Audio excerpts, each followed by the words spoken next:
We've had a very good lunch, and now let's get down to business again.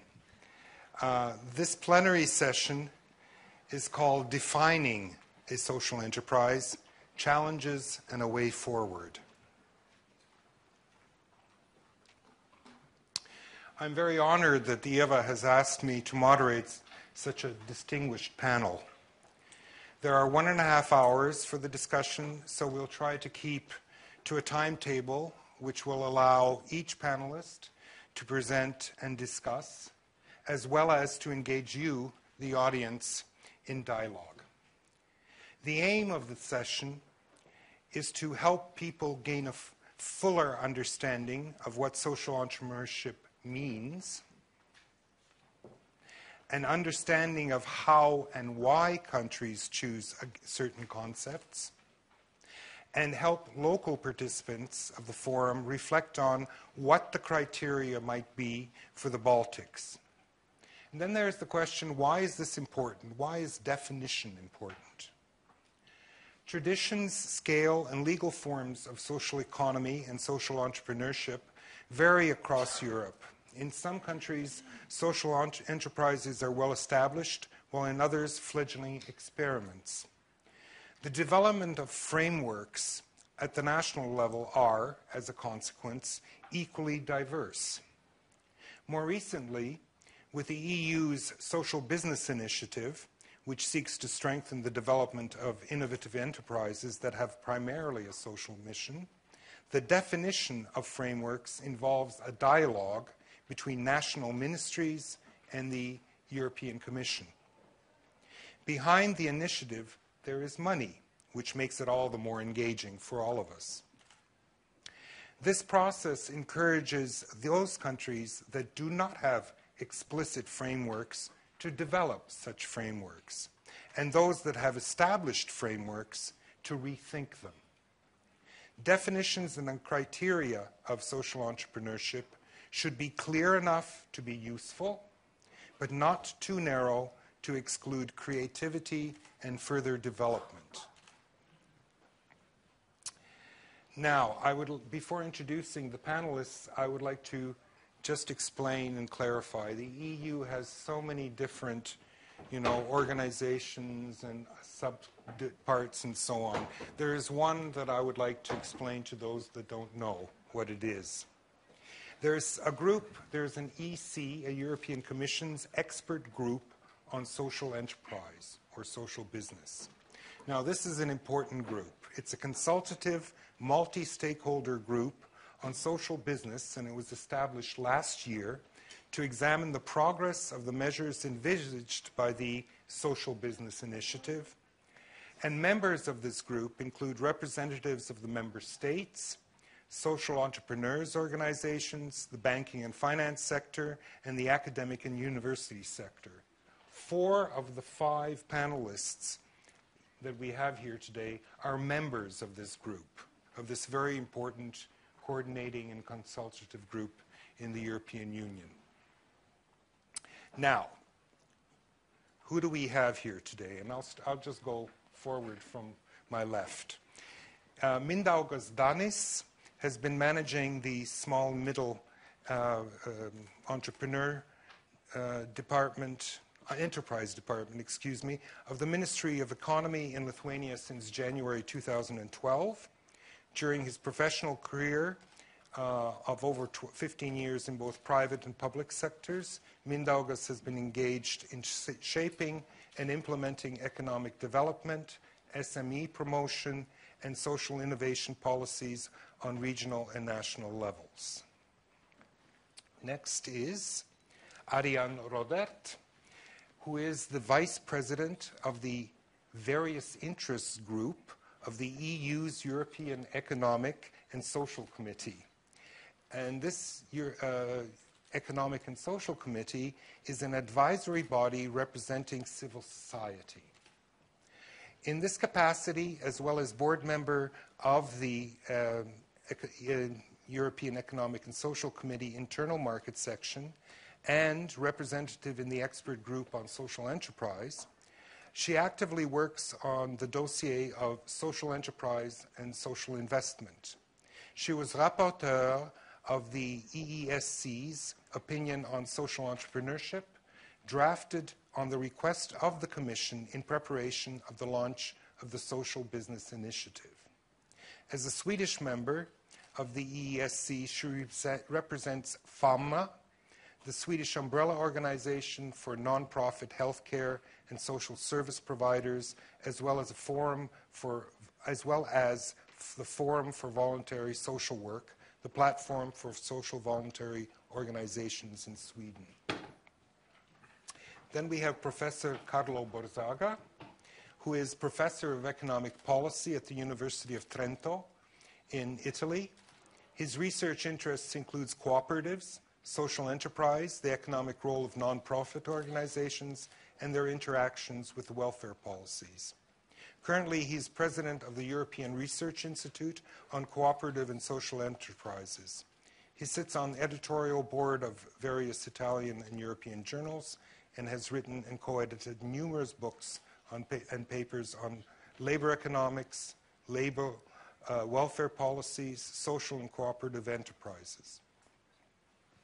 Then we have, from Latvia, Daina Fromholde, who is a senior expert working in the Labor Market Policy Department of the Ministry of Welfare of Latvia.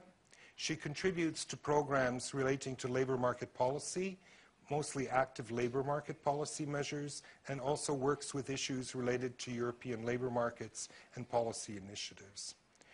Prior to rejoining the ministry, she worked as national expert in DG Employment in the European Commission.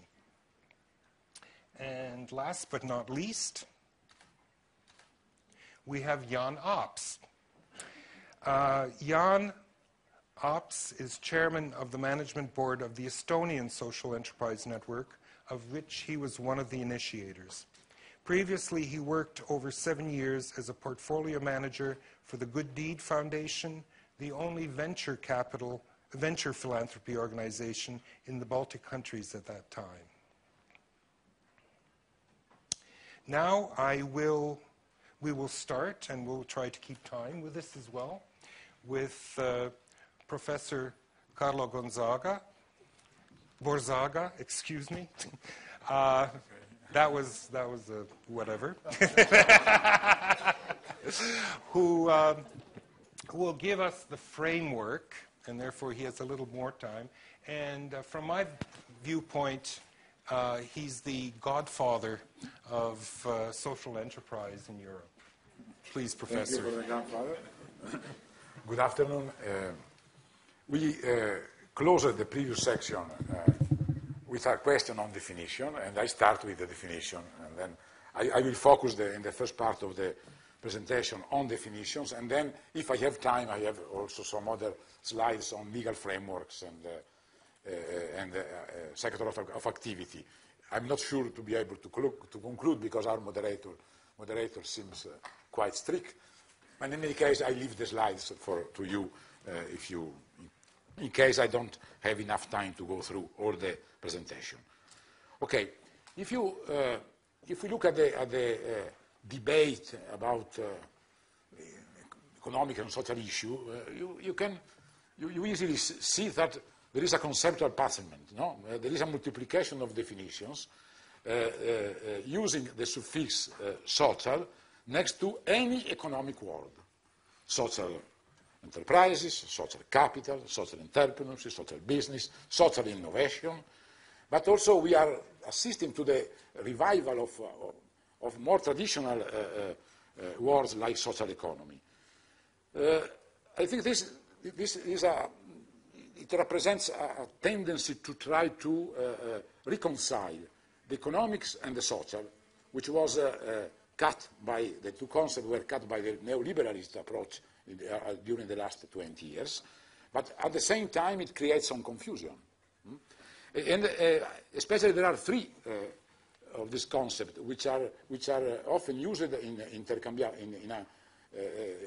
used without defining very clearly what they mean.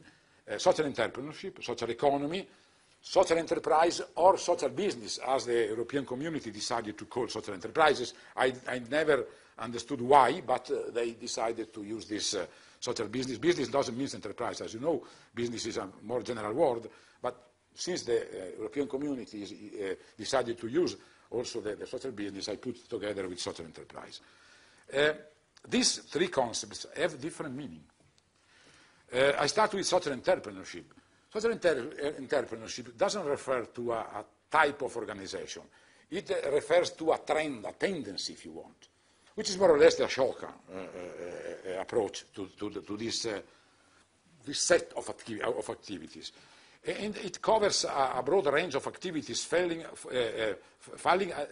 along a continuum, comprehending social initiative of profit-seeking, businesses, practices that yield social benefits, entrepreneurial trends in non-profit organizations, up to venture development within the public sector. So it takes into account a lot of, there are some entrepreneurial trends also in the public sector. No? And it put a lot of emphasis on individual entrepreneur. In this way, it is consistent with the neoliberal approach, if you want, where entrepreneurs are extraordinary people, no? Extraordinary individuals able to catch new social problems and to find innovative answers. The second concept, which is an old one, is social economy. This is completely different. It's a concept French in origin, but used also as a synonym in many European countries of the third sector. For instance, in Latvia, you are using much more third sector than social economy, but more or less they mean the same. In fact, what is the characteristics of the social economy concept is that it refers to collective organization, not to individual entrepreneurs. Democratically managed, so participated by people, democratically managed, set up and managed by stakeholders other than investors, consumers, workers, producers, etc., not investors. These stakeholders become owners of the organization because they invest in it, but they invest as stakeholders different from investors. And the aim of this organization is mainly to benefit the members, and sometimes, not always, also the entire community. It depends on the type of organization we are dealing with. Normally, the social economy comprehends associations. Some of them are entrepreneurial, some others are not. For instance, in France or in Sweden, association can also manage economic activities. In Italy, they can't. It depends on the legal framework. Cooperatives of different kinds, not in this definition also social cooperatives, which is a new form of cooperative, but I went through later. Mutuals aid societies. Mutuals are very important in Europe and in many countries. They manage a lot of health services and they finance a lot of health services. And recently also foundations. Foundations were not part of the social economy, but they were included quite recently to make the definition more near to the third sector. This concept, as I already told, was heavily used in some countries like France and Belgium, less in other countries, but is increasingly applied also in countries without an experience in using the concept of social economy, without an history of the concept. The third, social enterprises in Europe, at least, at the beginning of the development, they came from the social economy field, not from the entrepreneurial field. In fact, until the 70s, social economy organizations, cooperatives, associations, were confined to play a minor role in the society and in the economy, because the socio-economic model which prevailed in the European countries was based mainly on market and state, public sector and market, for-profit companies in the market, or family businesses and the state for the public services. From the 80s, what happens? Following the crisis of this model, which started with the crisis of the welfare state, which more or less started at the beginning of the 70s with the financial crisis of the welfare state, and then it went on during the last 30 years. And this crisis opened the way of a decreasing ability of the public institution to provide social and general interest services, especially new services that people were demanding, but without receiving an answering from the welfare state, which in theory was the provider, had to be the provider of these services. As a consequence of this crisis, in several countries, some social economy organizations, both associations and cooperatives, but also foundations, gained a more relevant role and went through an evolution, which more or less can be summarized in this way. Associations strengthened their entrepreneurial stance. Where they could become entrepreneurial, they started to become more entrepreneurial. Not all of them, but many of them. But also voluntary associations.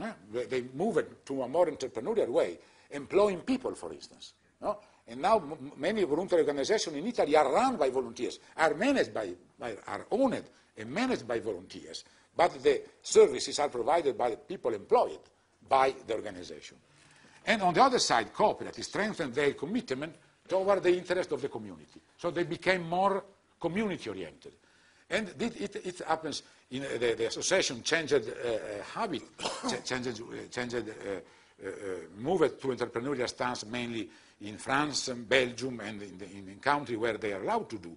And cooperatives strengthened their collective mission, especially in countries where association couldn't do the same thing, especially in Italy, when we invented this new form of cooperative, which is called the social cooperatives. This was the birth of the social enterprise idea, because social enterprise, the term was used for the first time in Italy in 1989 to define the social cooperatives, to give a more general. It didn't start in UK as many people think, because the UK arrived very late in understanding social enterprises. But obviously, when the English arrived, they moved quickly, so they were able to show themselves as the founder, of the inventor of the idea. Social enterprise, the definition grasped a new dynamic, this new dynamic occurring within and later also beyond the social economy. And social enterprises evolved both from the old social economy organizational forms and also from a new type, creating new type of enterprises, explicitly aimed at pursuing social goals. In Europe, a gradual convergence toward a common definition of social enterprise has taken place over the last year. So people started to study this new phenomenon, new organization, old organization, changing role, and this looking at how they were working and they were organized, we reached this definition of social enterprises, which is based on three main dimensions. It is well known, I think, also to you. Social enterprises must have three dimensions, must respect three dimensions. Entrepreneurial and economy dimension, the first one, they are enterprises. A social dimension, and an inclusive governance ownership dimension. So then it's not enough to have two dimensions. It's also, social enterprises need to have also the third dimension. And this is a dimension which make a clear distinction between the social entrepreneurship approach. Entrepreneurial dimension, they are enterprises, so they must be engaged in the carrying out of stable and continuous economic activity, and then they have to show all the characteristics that are shared by all the other enterprises. They are incorporated, for instance. They must be incorporated. They must have a turnover which is based on market resources, where market resources means also resources coming from public tenders, from the public bodies when these are given to the organization because the organization provides services to a group of people or to some people. They need to have a social dimension, where the social dimension must be defined in two ways. They need to have a social aim. So the aim of the organization is to provide a benefit for the community. Are not organizations which have a double bottom line. They have only one bottom line, which is the social bottom line. Obviously, they are enterprises, so they need to survive. They they have to make profits sometimes, but also because profits are needed to make the organization stable and to allow the organization to provide the services on a long-term basis. But also they have, such a dimension is defined also by a second characteristic, which is the product. The product must be of social interest.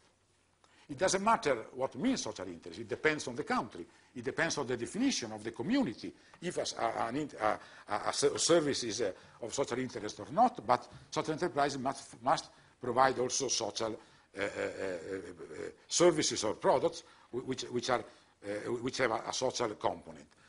Work integration, for instance, is one of them, where the aim of the organization is to provide jobs for people, for disadvantaged people, doing any type of activity. But the type of activity managed by the organization is instrumental for reaching the social aim, which is the work integration of disadvantaged people. And the third characteristic is the inclusive governance dimension, which means that this organization must have an holistic approach, as this morning you told. Means that since they need to have an holistic approach, they need to include the stakeholder in the governance, in the ownership, and in the governance of the organizations. And in addition, they must have a non-profit distribution constraint, because this is a guarantee of the social aim for one side and of the inclusive governance for another point of view. Non-profit distribution constraint doesn't mean that they must be constrained in all profit distribution, but what matters is that they cannot distribute the asset of the organization at the end of the life. So they must be asset locked. This is more or less the most important thing. So they can be allowed to distribute some profit when they need to attract capital, risk capital, but only part of the profit can be distributed. And what matters is that they must be asset locked. There are a lot of examples of microfinance institutions, especially in India, in Bangladesh, that after a while, when they became efficient and well developed, they were sold to for-profit banks in open tenders because they were not asset locked. The demutualization process experienced in many countries during the last 20 years is due to the fact that most of the cooperatives and the mutuals were not asset locked.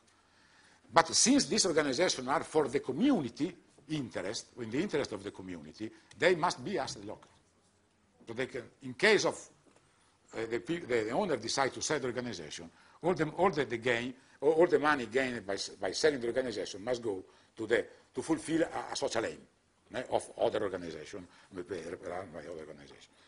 If we take the United European definition, which is the definition given in the last document, especially in the SBA initiatives, a social enterprise is defined as an organization which operates by providing goods and services for the market. This is the entrepreneurial characteristics. In an entrepreneurial and sometimes innovative, they don't need to be innovative. We need a lot of enterprises to satisfy the needs. Some of them can be innovative, some of them don't need to be innovative. So, and uses its profits primarily to achieve social objective. This is the non-profit distribution constraint. It is managed in an open and responsible manner, and in particular involve employees, consumers, and stakeholders affected by its commercial activities. This is the governance characteristics. So the European definition grasps from the previous definition, which was developed by groups of researchers around the European countries. As you probably understood, one of the differences between social entrepreneurship approach and social enterprise is that social enterprise is an institution. Social entrepreneurship is a trend. Social enterprise is part of the social entrepreneurship, if you want, is the borderline, the last form of ways, or one of the ways to develop social entrepreneurship activities, but is different because it's an institution. And if it is an institution, in some cases, it has been regulated. So we have some social enterprises which were regulated in some countries. I tell something later.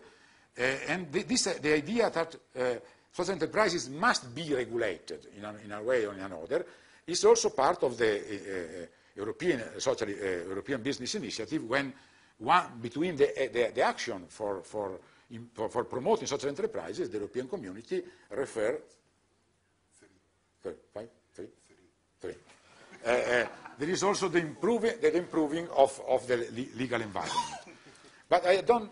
Why it is a law of social enterprises important? Because organizational law is essential to distinguish social enterprises from business organizations, especially from social entrepreneurs, not social enterprises, and because the definition of the identity permitted by a specific law permits to design and implement specific public policies for social enterprises.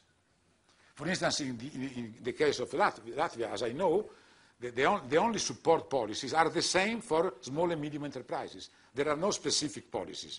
But there is a difference between the small and medium enterprises and social enterprises from the point of view of the mission and also of the service they produce, they provide, and the people they help. Is useful to protect social enterprises stakeholders, beneficiaries, for instance. If you have a law, you can act against the organization if the organization don't answer your needs. It avoids abuses of social enterprise brand, which is quite common. There is one of this fashion company, I don't remember now the name. No, Mamu, no, it's not. This is a true social enterprise, as I know. No, this is a for-profit company, which they call themselves social enterprise. And there was a debate in the European Union about if to recognize or not, or if to ask them or not to cancel the brand social enterprise. What is the name? Do you remember? Tom's? No, is a textile brand. I'll tell you later. Now I have to follow my moderator. Doesn't allow me to think about. And it's useful also to set clearly the boundaries between social enterprises and other concepts. For instance, corporate social responsibility and other concepts, which refers mainly to social entrepreneurship approach. So very quickly, we have different ways of recognizing and regulating social enterprises. Some enterprises are created on existing legal forms, like in Latvia, for instance, using the non-profit public interest companies. But the two main streams of legislation are legislation or recognition of such enterprises through the adaptation of existing legal forms. So the existing legal forms were taken and transformed to fulfill the three characteristics of the social enterprise definition. And the second stream is a stream in which they characterized by the introduction of social enterprise specific legal brands. I go through very quickly. The first one was mainly achieved using changing the status of the cooperative, making the cooperative serving not only the members or mainly the members, but also the non-members or mainly the non-members. And the first law which changed the cooperative in this direction is the Italian law on social cooperatives, but you can see a lot of countries which have approved laws which are similar to the Italian one on social cooperatives. They are all different, but more or less the idea is to take the cooperative form and to transform it to act in the interest of the community, more or less. The second approach is the creation of a legal brand. So the approach is to allow the social enterprises to be established using existing legal brands like shareholder companies or association in some cases, or other type of industrial and provident societies in UK, but changing some of the characteristics of this legal framework to become social enterprises. This way of recognizing social enterprises was used in Belgium, UK, and Italy. In Italy, we have 2 laws on social cooperatives and in social enterprises. But the most important is probably the community interest company in UK, where the people are allowed to create social enterprises using the Industrial and Provident Society and other legal brands. I had also some another 30 seconds about only to give an idea of the possible ways forward. The case of Italy, social enterprises, social cooperatives in Italy, we have the social cooperatives were created by people during the 80s. They were recognized in 1991. In 1993, we had more or less 1,400 social cooperatives, mainly based on volunteers. At the end of the day, in 2011, we account in Italy now about 13,000 social cooperatives, with more or less 500,000 of people employed, which is probably one of the biggest employer in Italy. More than 30,000 disadvantaged workers employed and paid, because in Italy social cooperative must pay the worker a full salary. More than 4 million users and a turnover of 10 billion per year. Give an idea of, if you recognize clearly what the organization and if the organization is regulated in a proper way, there is a lot of room for development. The same for KIC. This is newer organization, created in 2005 in UK. They act in different sectors of activity, and in a few years, in 8 years, they created around 8,000 community interest companies in UK. Again, a very clear regulation is a good way to develop new enterprises. And the final one, these social enterprises were created mainly at the beginning to provide social services or work integration services for disadvantaged people, but in the last years, and also the KICs are going in this direction, and also the new law on social enterprises in Italy goes in this direction, the social enterprises are increasingly engaged in new fields of activities of the interest of the community.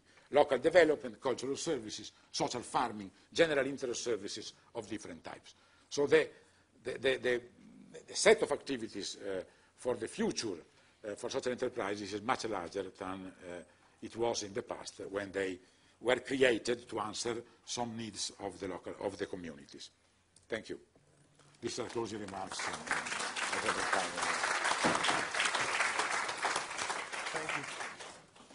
Thank you, Professor. Our next speaker is Ariane Rodert, who has a twofold discussion, part of it being about the definition within the European Union of social entrepreneurship, as well as social enterprise in Sweden. Thank you very much, and good afternoon to all of you.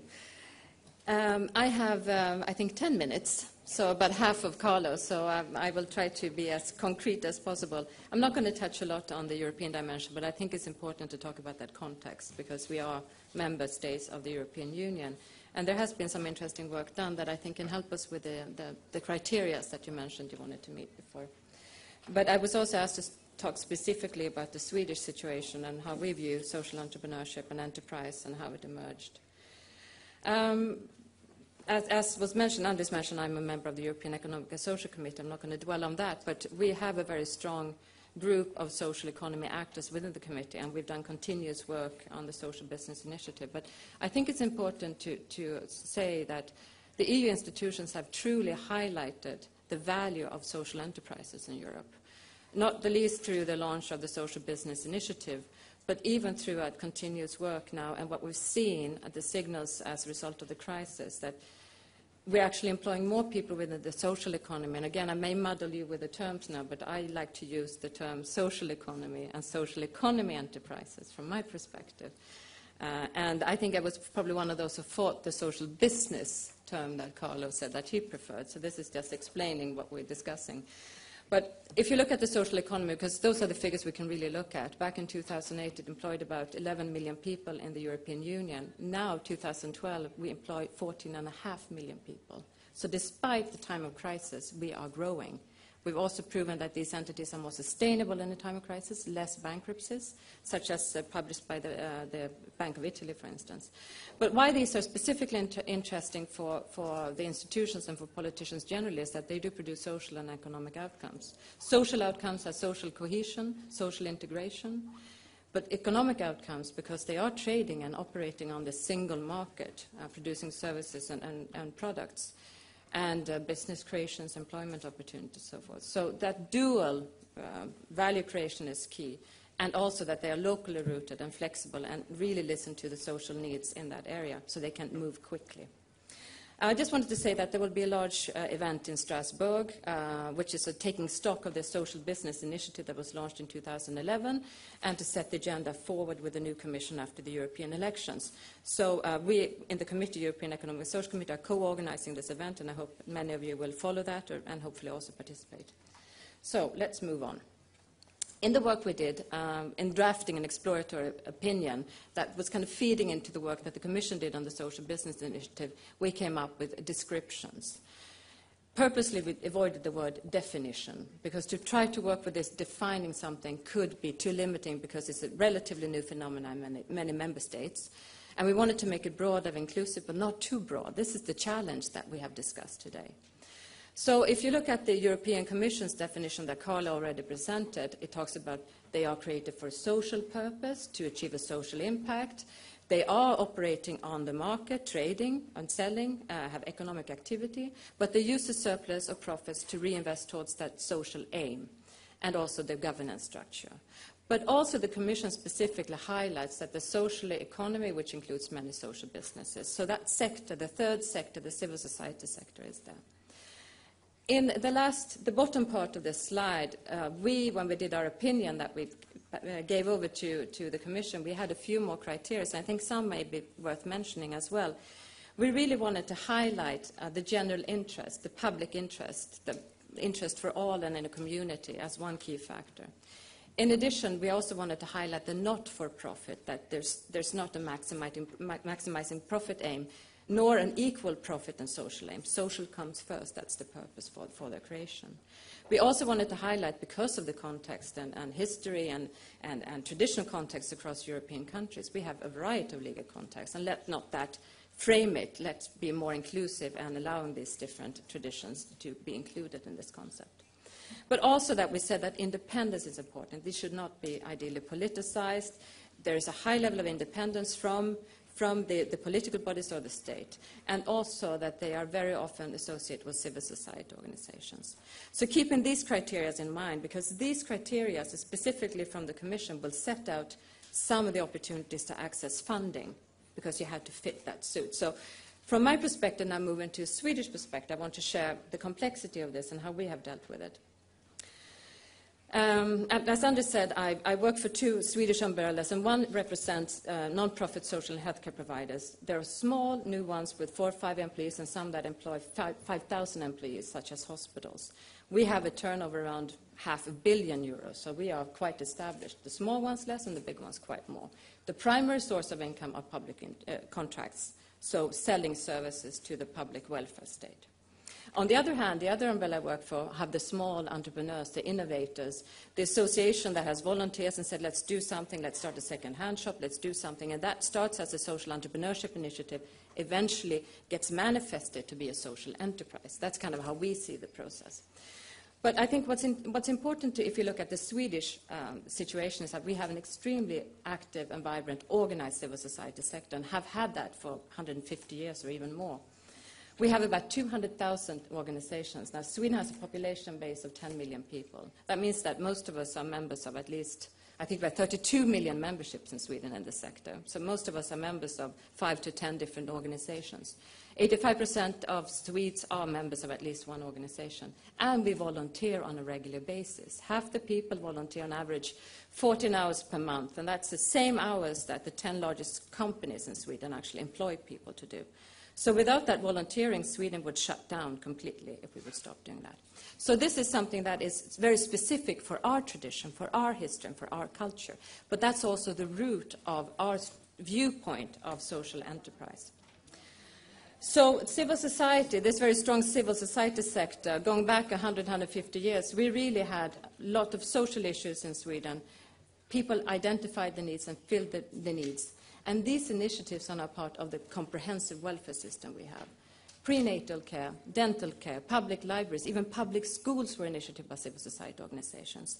Home care, most recently in Sweden, the women's shelters movement is also now very comprehensive to protect women in difficult situations, and these are still run by civil society organizations. But what we did is that we also in parallel had that campaigning, that lobby work as civil society organizations do, to fight for the rights and then to try to get it included to be a right for all or access for all. But throughout this change, and I would say over the last 30, 40 years, we became more what Carlo said, the state and the market view, because a lot was then included in the comprehensive welfare system, and we were a bit forgotten and on the side and not really regarded as the third sector was on equal terms as the market and the state. So yes, we did achieve something that it was access for all, but we kind of lost that recognition that we still existed and were enterprises still. So the recent developments, Sweden joined the European Union back in 1995, and we ended up in the single market, and we started to privatize our public services rapidly. So from more or less 100% of public service provision in the area of healthcare, school, and social care, we quickly moved into trying to privatize, inviting all actors to participate. And I think we maybe went a little bit too fast. Still, the majority is public services, about 75–80%, but we have a very strong for-profit sector now, and the non-profit sector is just standing there 2–3%. 2 minutes left, oh my goodness. So really what happened was that we have now a very active debate whether or not we should have for-profits in the welfare sector when it's tax-financed and so forth.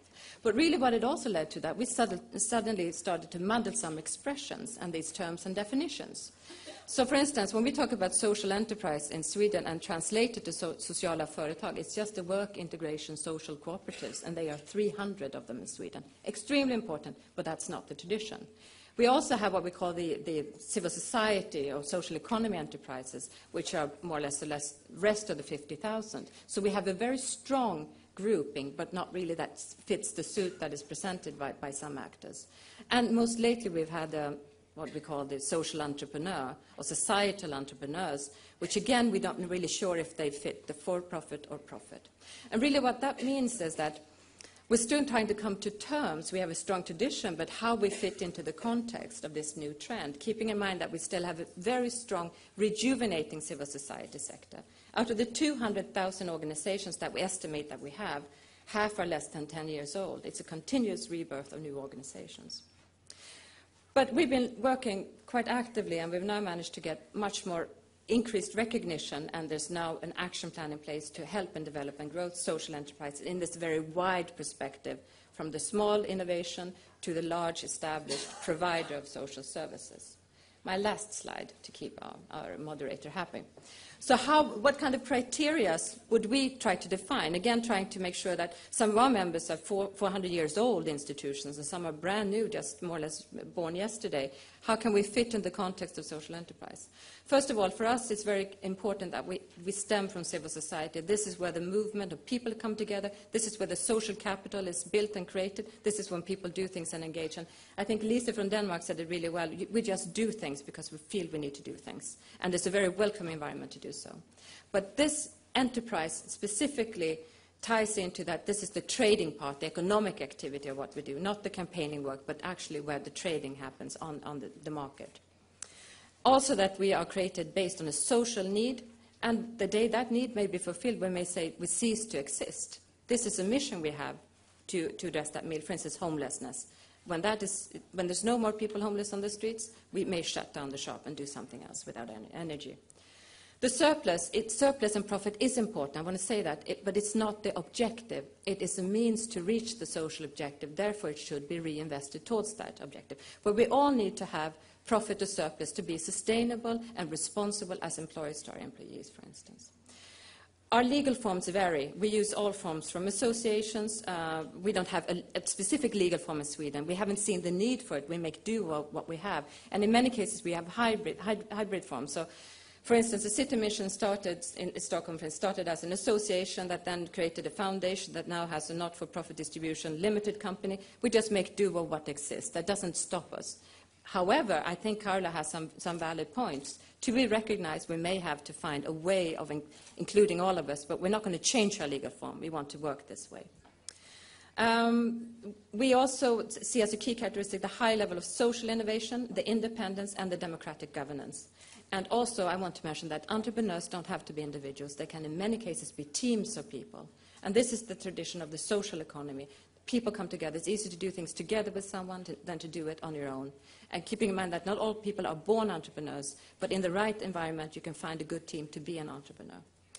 So, extremely wide diversity, new, old organizations, small and large. And I just wanted to, as a final point, send that someone had a question in the previous session, said, should we all be cultural organizations doing all the craft work? I said, no, you don't have to. I think our income is so strongly from the public contracts because we are experts in meeting certain situations and certain users. For instance, drug rehabilitation, people in extremely vulnerable situations. We have been in the forefront. We are locally rooted. We can do it better. And the municipalities see in value to purchase those services from us through public tendering. And that is an opportunity to show that good collaboration with delivering public services under the right conditions, of course. So, thank you very much.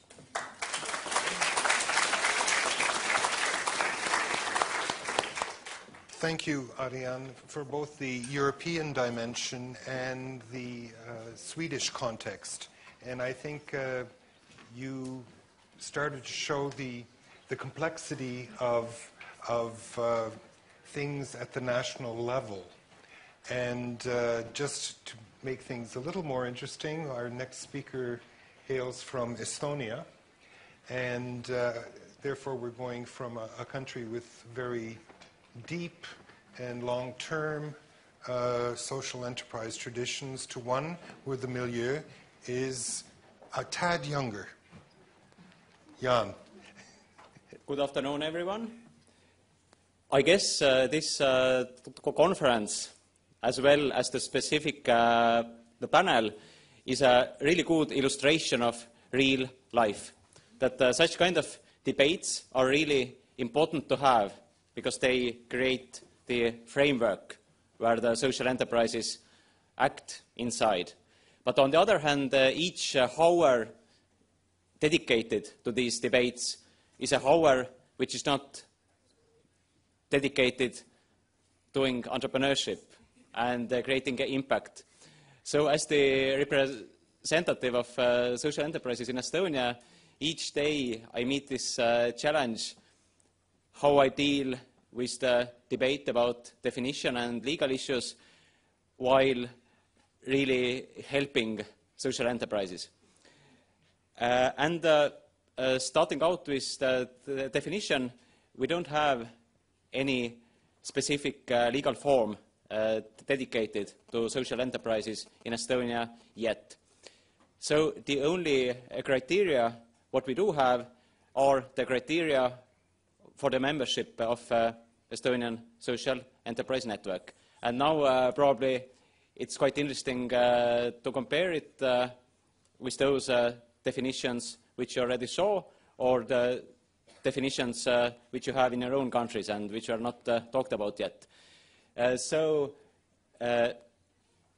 They can be non-profit associations, foundations, or limited liability companies, as long as they have stated as their main objective that they change something specific in society, something specific in their community, and it can be proven that it's also the real focus of their everyday work, and that they are willing to evaluate and communicate very transparently what is actually happening as a result of their work in the community.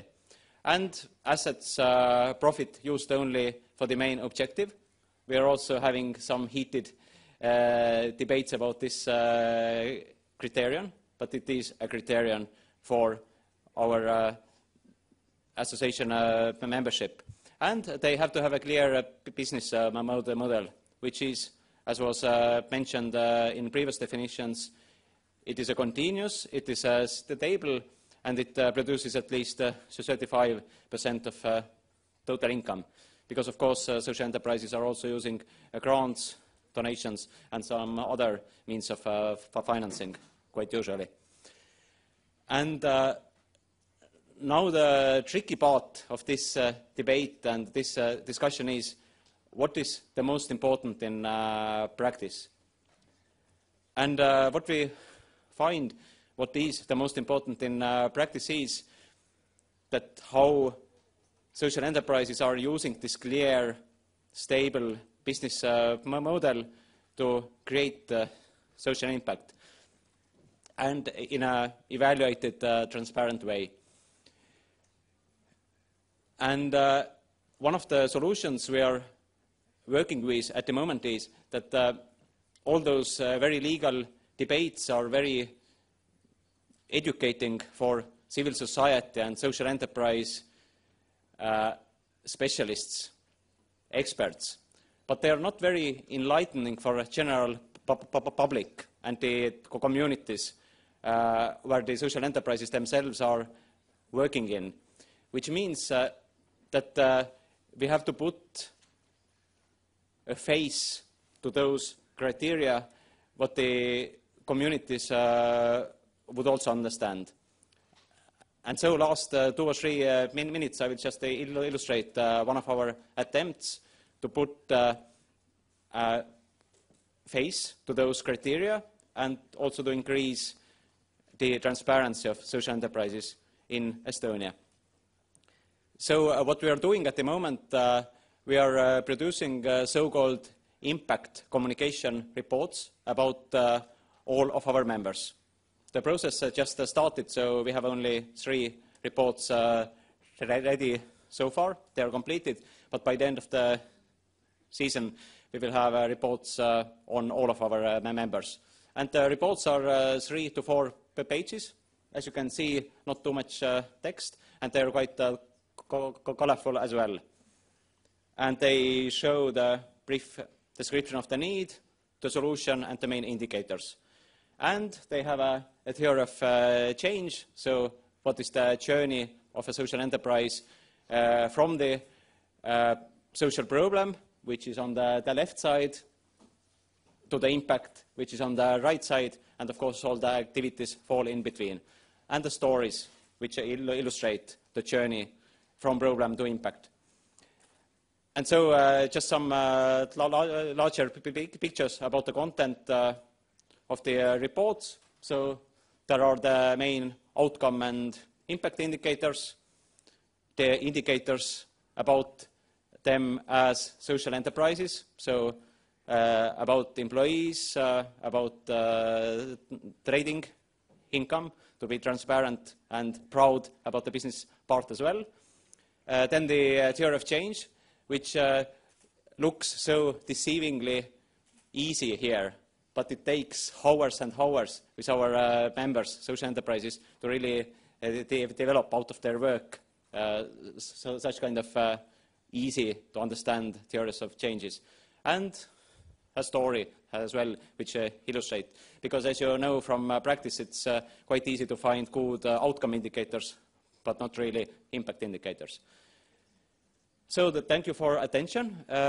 I hope that illustrates one of the ways when we sum up, aggregate all those reports, all those theories of changes, indicator values, then we will have the definition what the social enterprise sector is in the country. Thank you.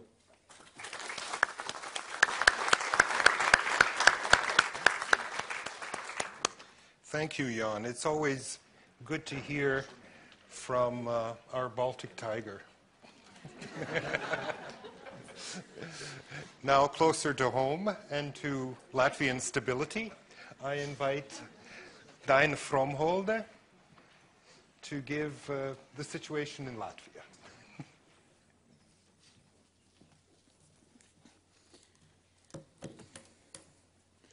Well, in.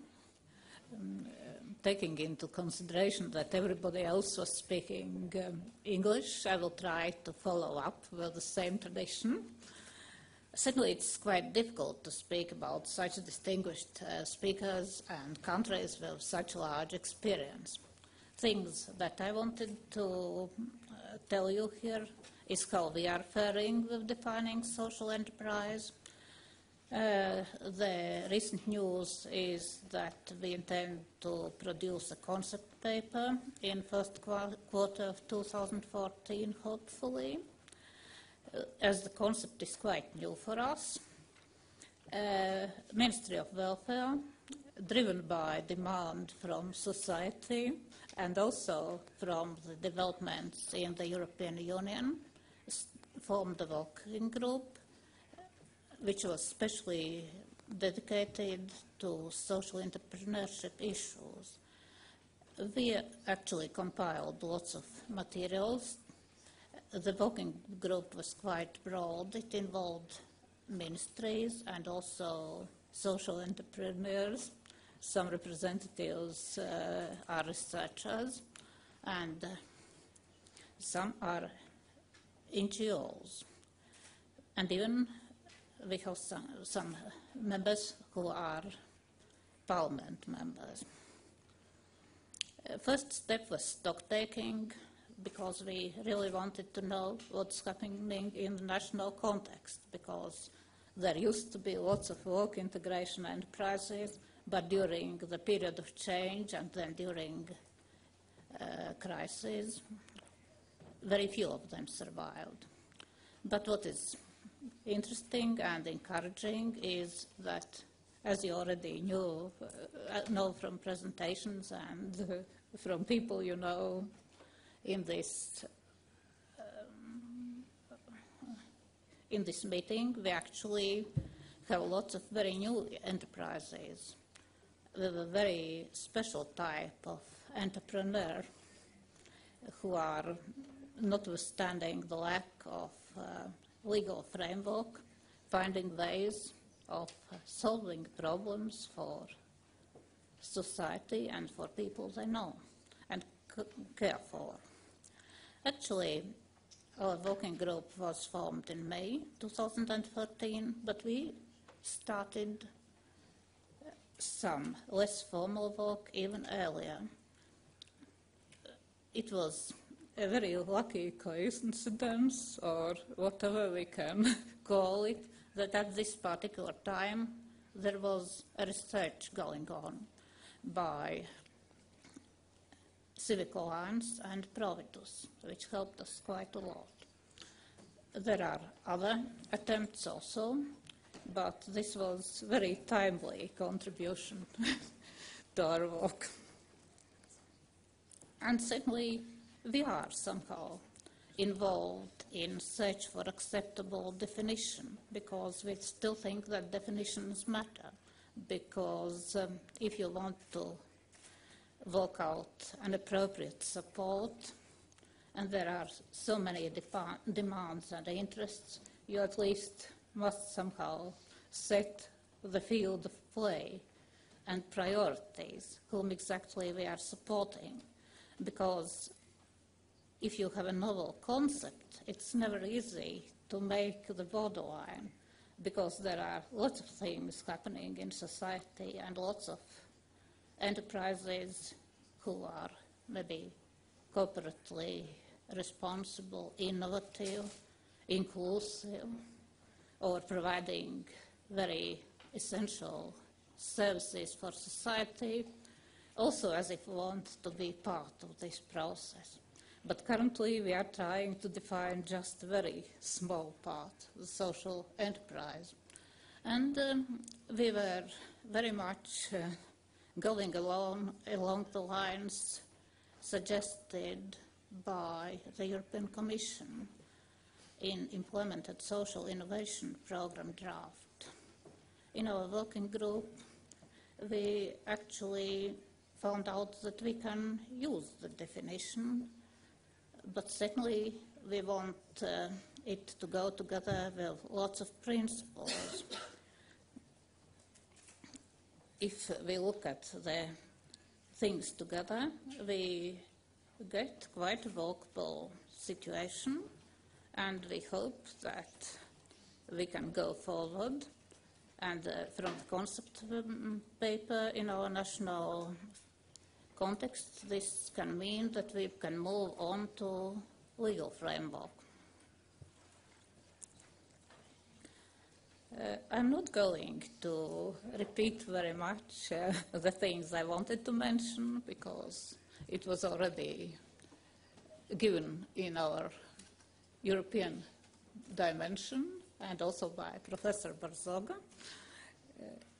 But certainly I want to point out that there certainly is this need for mission for social enterprise, that it needs to be formed, taking into account that particular very special mission. And this needs to be reflected in the founding documentation as well. The next thing is that the impact, the social impact, also needs to be measured and looked into. Then the issue of asset lock, which was already addressed here, is also important.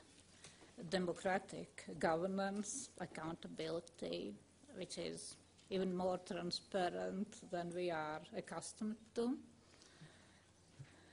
So, as you see, we have lots of challenges, as you always do, when you are working with very new things.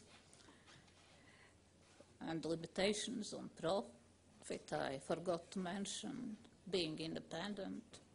And as Ministry of Welfare, which might be strange that we are involved and as if leading the process. But as I said, it was demand-driven. Nobody else wanted to step in. And after the crisis, we were very much interested in creating jobs, but not only the way it is traditional, just to employ marginalized groups or disadvantaged people, which of course is very important. But in our situation, it was very important to have quality jobs, which maybe is a concept which can lead away imagination, but we are rather pragmatic there. Quality job for us means that person is socially insured and he at least receives average wage. The working conditions are adequate, and safety and health. It doesn't happen in shadow economy and things like that. At this period are quite important to us. And secondly, the salaries, they should correspond at least to the average in the economy. So I think that I managed to go through our main challenges. And certainly the next step would be that general public will also get acquainted with the results of the working group next year. And normally the process is that it always can be commented, and we try to take into consideration the comments we can.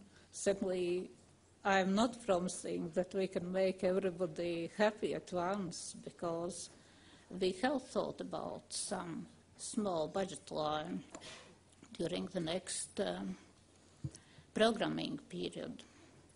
But certainly we still think that there is a need and a possibility to use the general financing which is available for startup of enterprises as such in Latvia. And the next thing would be, yes, we as if acknowledge the needs, that there may be and must be some specific needs for social enterprises, that not always they will be able to access the general framework and compete with very large and very healthy businesses, especially during the stage when they are just startups. So, Thank you.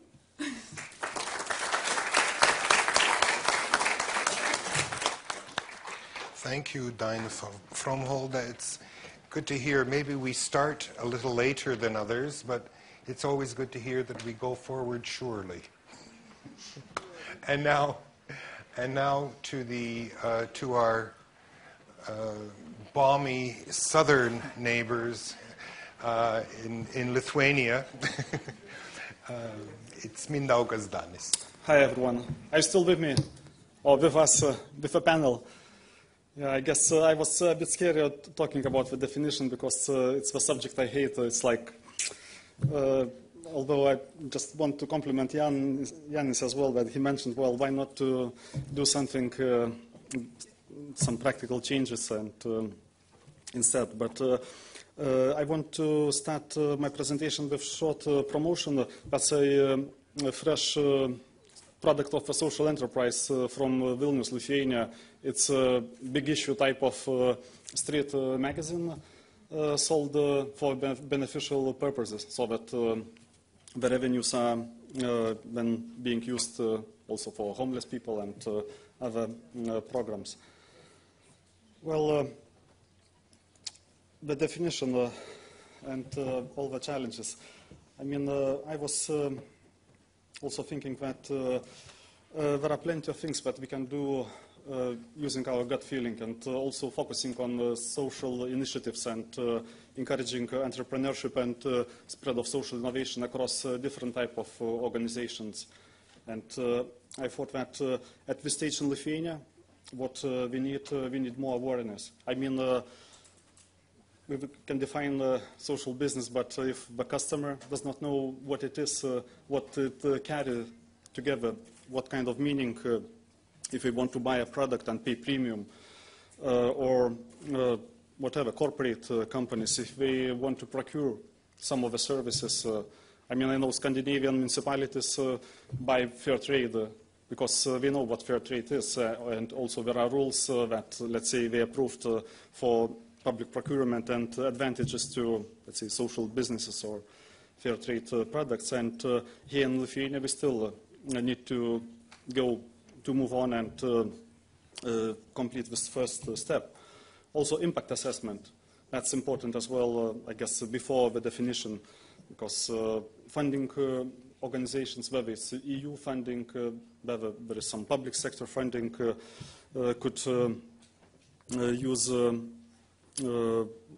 their resources more effectively if they would know how to evaluate different social, let's say, social change results developed by or brought by social enterprises. Also in Lithuania, we have a legacy of social firms. I say social firm, it's the company that does not care about the mission, about the social change. It gets funds because it employs the disabled people.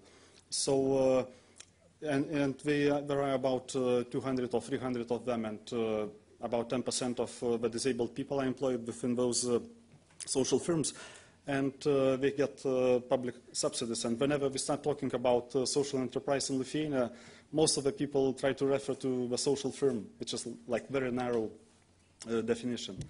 And final challenge of the definition is flexibility. I guess at this stage we need the maximum variety we can achieve so that there is no prevention of different actors and initiatives to go into this field and try to change the situation, try to improve it, and carry out some activities. Also, I was thinking whether we need the definition in order to start the promotion of social initiatives. I guess not yet, not now. I mean, we have free hands for promotion. Also for public procurement, we also can dedicate some of the, I don't know, percentage or whatever that need to be procured with a social impact assessment in mind. And now volunteering, one of the advantages of social businesses is that you can attract volunteers and employ them or utilize their time. And I guess it's possible nowadays as well. And non-profits and public and private non-profit companies, we have that kind of entity in Lithuania as well. They utilize volunteers already. Access to markets, that's an issue, and we can talk a lot about social entrepreneurship, but if the social services are being delivered by state-owned or municipally owned social companies, budgetary public companies, well, there is no room for, to sell the services to by the social enterprises yet. So that's, again, plenty of work to do even before the definition. Again, access to capital, like I know UK has venture capital funds that focus on impact investment, and if the impact investment fund would be set up in Lithuania, for example, and would have a, I don't know, portfolio of 20 million euros, I would really be surprised to see how it develops and how it can find the investee. New legal forms. I saw a Swedish example and was happy also that we have a variety of legal forms that do not prevent social business to happen. And so I thought that we are quite okay in this. Also social innovations. Well, we need more of that in Lithuania, and whether it will be achieved by the social enterprise or an NGO or a private business, it still will be for the benefit of society. Yeah, I took a copy of Muhammad Yunus' principles just to try to somehow provide an example that really, I don't know, you can start a movement, you can start microfinancing movement global one, and still use, handwritten ideas that nowadays not every social enterprise defined as a social enterprise would follow. And still you can do plenty of good. Also, I put one example from UK.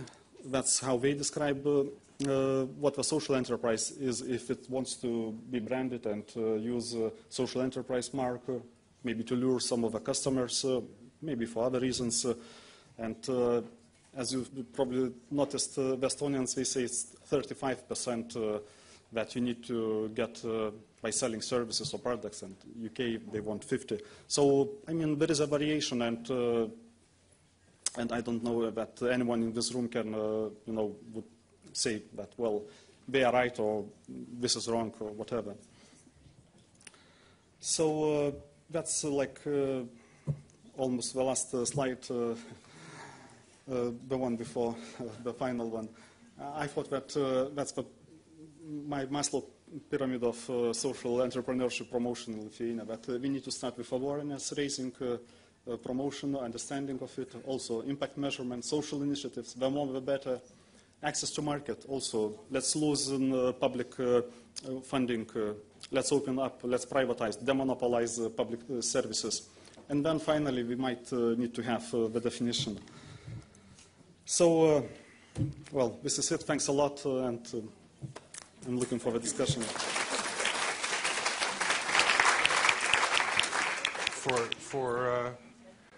For a different perspective and on the problems around it and bringing it about. We have very little time for questions, and I'm going to be terrible, and I'm going to do that which I hate that every other moderator does. I'm going to cut a bit into your coffee time. Oh. Irina, can you put on the last slide just the definitions? The definitions. The word. What? The last slide? The document with the definitions? Yes. Did you? Oh. We're having this very private conversation over microphones. That's always good. I'm going to be terrible, and again, and going to take the moment to ask one question that I've heard often, and it's something that I like the responses from the so to speak, from the European dimension. Therefore, and the question is, in that wonderful booklet that I'm propagandizing, the one with European Commission on, yes, that one right there, and please do read it. I will continue using it. From that, I understand that the EU is hoping for some convergence in the future between businesses practicing corporate social responsibility and social enterprises or social entrepreneurship per se, that they would, come closer in the course of the future. In Latvia, there have been discussions on the relationship between corporate social responsibility and social entrepreneurship or social enterprises. Some business leaders have argued that since they practice corporate social responsibility, they are actually social enterprises because they do this, and therefore they do not see the need for a separate category of social enterprises. Could you comment on this? Please, Ariane.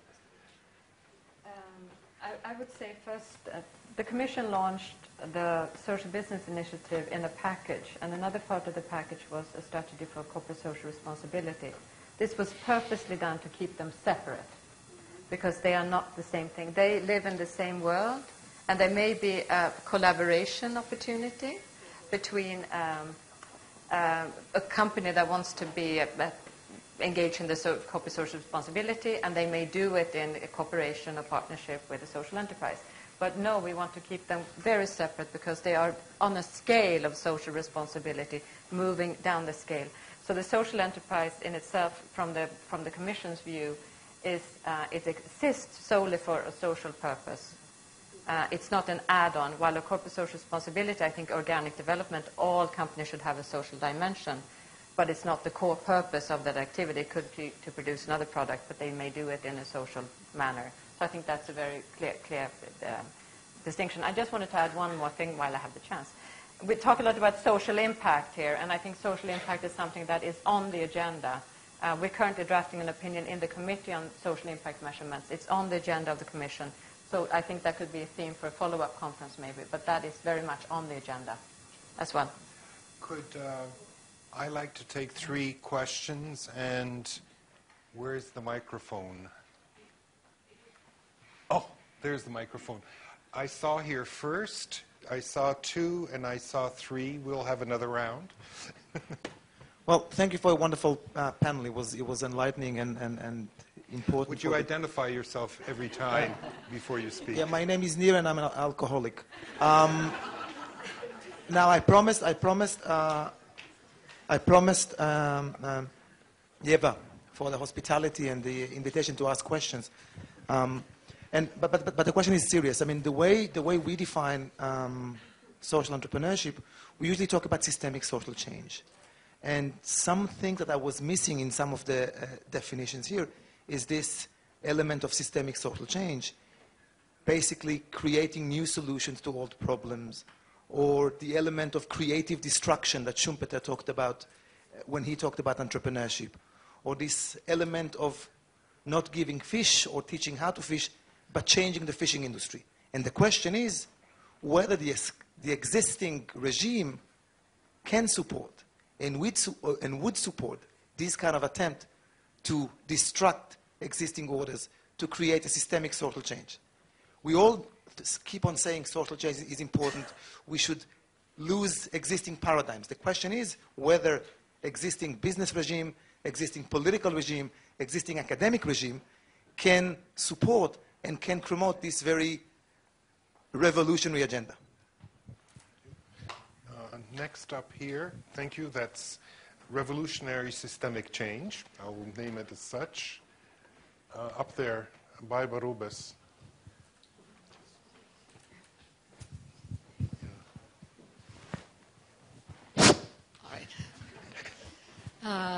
Partially following, first of all, my name is Baiba Rubes. I have worked in CSR and mainly in business. I come very much from a business background. Thank you to the panel for illuminating me, certainly, on the specifics of what social entrepreneurship is. I would also like to commend Mr. Arp in particular for your blog. While you were talking, I was looking at what your website looks like, and it's unfortunate that there's so little in English. But I think that your approach to the handbook is fantastic, which brings me to the social impact assessment dimension, which all of you mentioned. I had the great privilege of working with the CSR component of EU policy development, and there's nothing as excruciating as EU policy development. The good news in any area But the good news is that at the end of the day, you usually find common approaches, which when I see reflected in the different countries seeking their own interpretation of whatever, I think it would be of value to find a commonality to quickly distribute, sort of speed to market here, I think is of essence to the different governments. Moreover, in social impact assessments, I for 3 years had to submit all kinds of assessments for social impacts in projects, for sustainability reporting, whether it's for Dow Jones or anybody else. I know it's for bigger business, but further down to here, reporting is always difficult. It is time-consuming. So I would invite you to find a way to make it easy and what is relevant to report and what not, because otherwise everybody's going to come up with their own system. Now, is there a system already, I would ask? I know all about social impact studies in the area of CSR, but I don't know about that in social entrepreneurship. Last comment or question that is related to this is that our representative from Latvia, as many government officials do, talked about the cost of supporting whatever it is. There must be a cost-benefit analysis somewhere of doing social entrepreneurship versus, I don't know what kind of, unemployment insurance or whatever it is, other welfare costs. I wonder what it looks like in, for example, as exemplary a society as Sweden. And thank you, Baiba. Third question down here. Well, third cluster of questions down here, to be real. Hello, my name is Agnes. I'm the policy researcher from the Center Providus. I did a research paper the Ministry of Welfare mentioned, and as a researcher, I have one interesting question to all of you. When you are talking about social entrepreneur, you're saying that they have to work in entrepreneur manner, in a business manner. So what are the incomes which makes, what are the sources of the incomes which makes incomes of the social entrepreneur? Are they just money from the things they are selling, or they can be also grants or donations? If there is allowed to have donations or grants, is there any, percentage of the income that should be spent by them, should be get by them business activities? Thank you. Let's start with the revolutionary systemic impact. Who would like to comment on that? Professor? You had to put your thing on. No, I think it works from... Okay. It's on. Yeah. No, my feeling is that the political environment, the business environment, is preventing this change. It's not helping the change. For instance, the difficulties by public authorities to recognize the role of civil society, or to recognize the difficulties in recognizing the opportunities that this new movement of people taking care of themselves and the community. In most countries, these are prevented because it's seen as a way to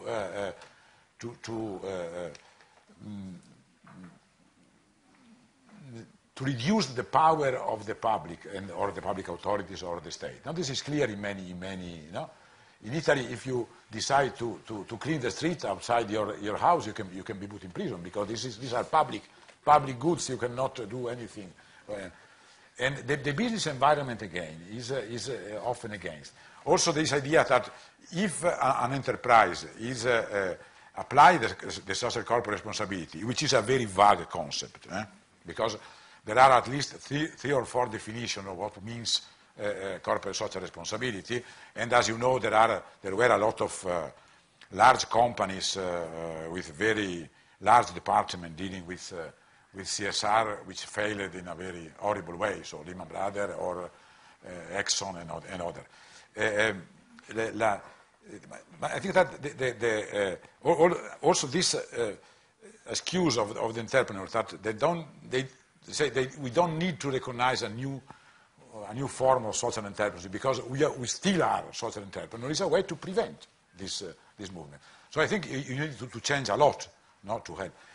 To recognize social enterprises and this is the reason why it's useful to work on definition and on legal framework, is a way to open what? To allow people to think that it's possible to run, to develop activity in the interest of the community using a business model, which is exactly the revolution introduced in our framework, in our theoretical framework, and also in our institutional framework by the idea of social entrepreneurship and of the idea of social enterprises, which is part of this large movement. The second point is if we take also the subject of social impact, and this idea that we have to measure the social impact, again, is a way to prevent the development of this type of enterprises. Why? Because if we try to measure the social impact of organizations which deal with a lot of different services, means that in 10 years we will still discussing about how to measure social impact.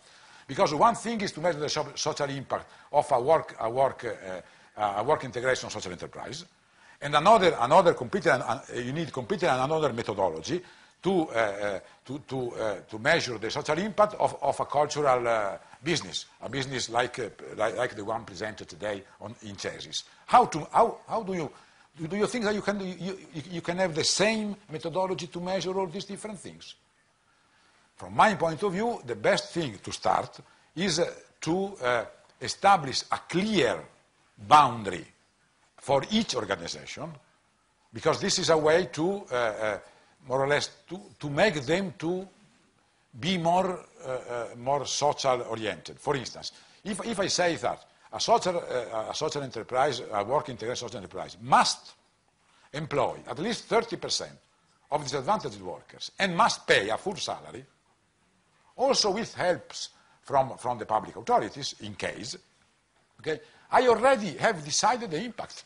I don't need an impact measurement, because the impact is that if this enterprise has 100 employees, 30 of them must come from a certain types of categories of people which are problematic in finding a job, and they have a job for all the year. They had a job, or they have a job, and they have a salary. Or you don't need to measure the impact, because it's already measured by the way in which you define the organization. You define the boundary. If I say that each for-profit company must give 10% of their profits by law to social, I don't know, it's an example, to social enterprises or to help disadvantaged people, I don't need to measure social impact. I have the social impact. 10% of all the profits goes in favor of. This is the first step.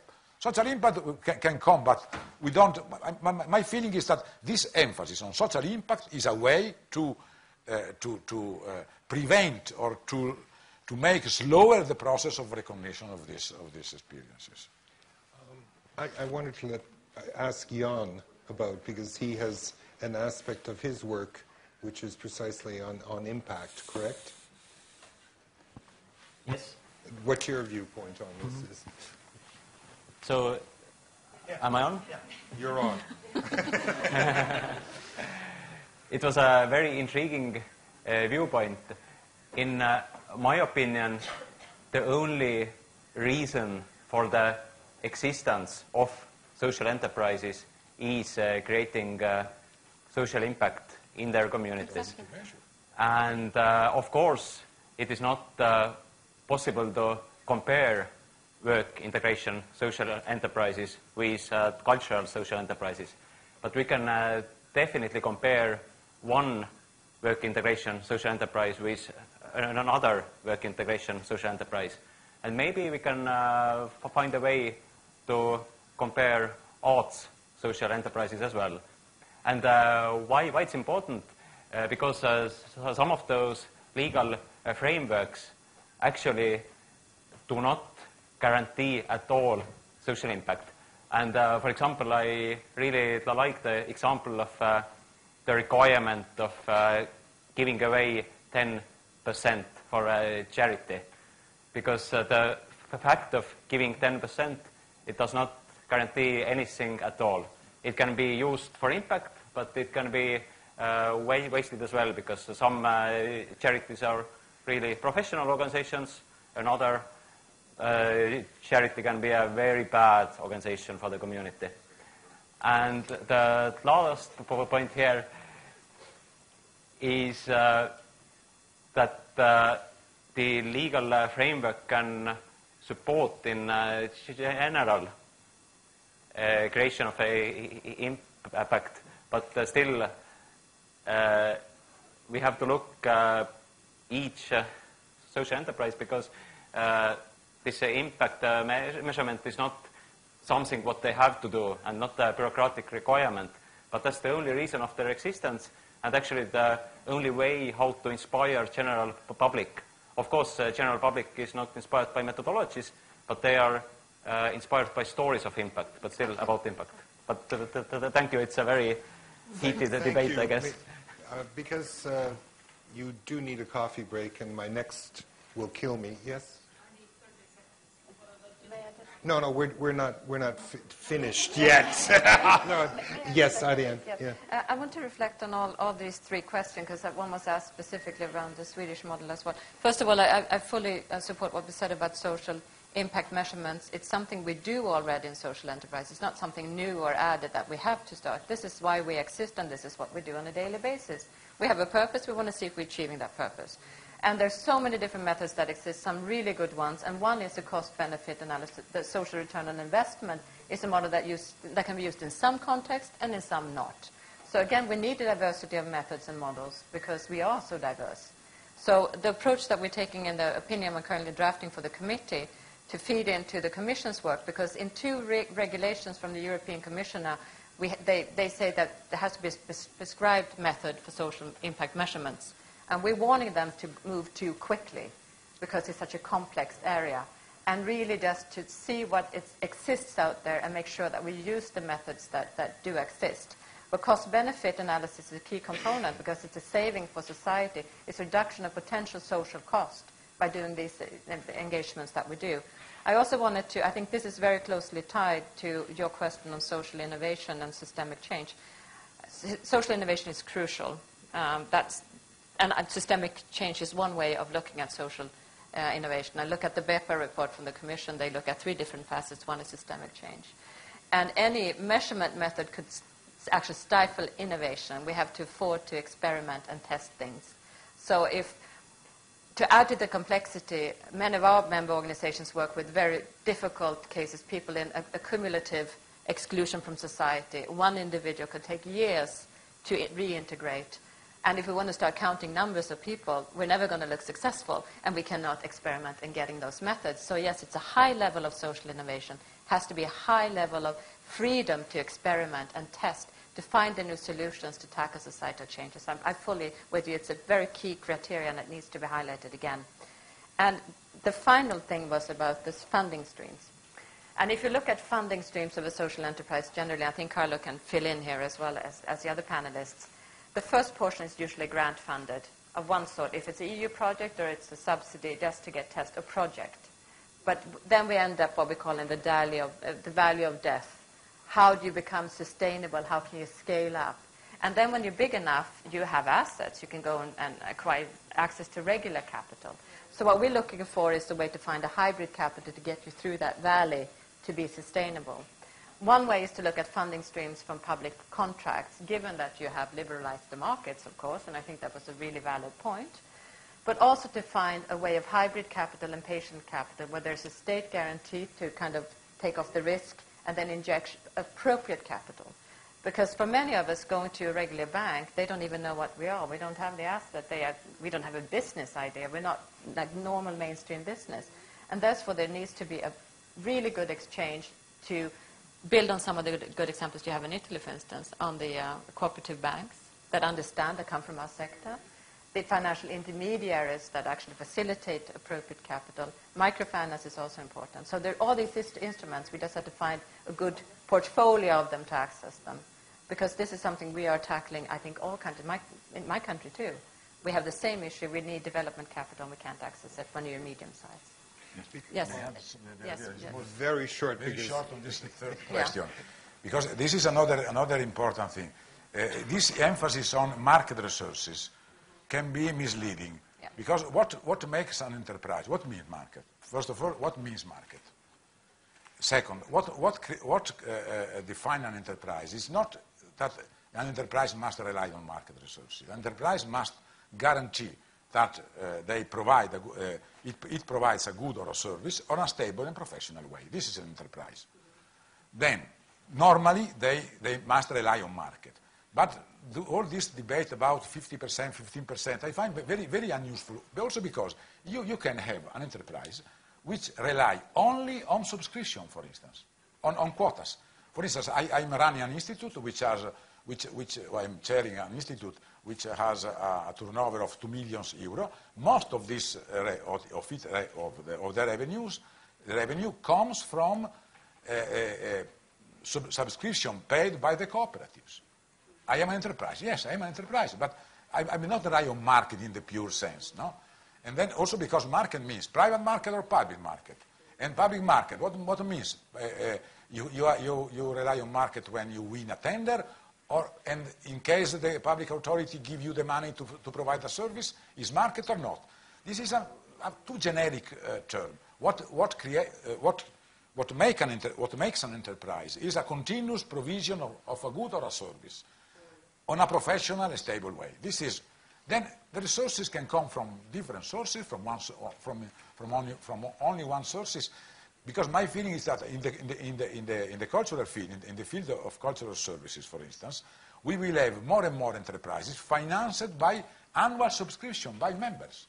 If I organize a new activity, a new cultural activity in a town, and I raise 200 euro on 3,000 people, or 100 euro given by 5,000 people, and they are allowed to use some of the services. It's an enterprise. Also, if you don't rely on prices, then we must be careful, because the social enterprises means enterprises which work in new fields of activity, where the market, the classical private rules, price, demand, supply, prices, don't apply. Which means that also the way of organizing and managing the enterprise will change. Also from the point of view of the way to gain the revenue. So we must be open. This idea of percentage of market resources comes from UK, because they insist on this point. But this is not the only way to look at the social enterprise. Thank you. And I know that there are going to be 10,000 more questions, because this is a very engaging topic. Before we finish, I'd just like to ask you all, if you have more questions, please engage our panelists over break and at other times. Go up to them. I think that they seem to be human beings and very responsive, so please do. So before we break, I'd like to give a big thanks to our panelists. And thank you. And give word to Ieva, who has a very important technical announcement. So in the program, we are having a wonderful social event for all of you tonight. The buses will leave at 6:15 from the entrance of the Stockholm School of Economics. So please do come back after your breakout sessions for the buses, and we will have a chance to have a little reception, to talk, to network, and to see a wonderful play. It will be a pre-premiere tonight for you, for us. 5 young Latvian artists did a social experiment this summer. They went to a remote village here in Latvia, and they tried to live there for some weeks without taking any money with them. So they were basically trying to exchange arts, performances, shows with the local community in exchange for food. So let's see what's the story that came out of that tonight. And Ieva, would you please, about the breakout sessions? Well, there will be 4 breakout sessions, but you can see everything on the signs nearby the elevator. So you can see the signs for each session, where the sessions are. So there will be 4 sessions. Please read the descriptions in your agendas, and do come to the sessions. Thank you.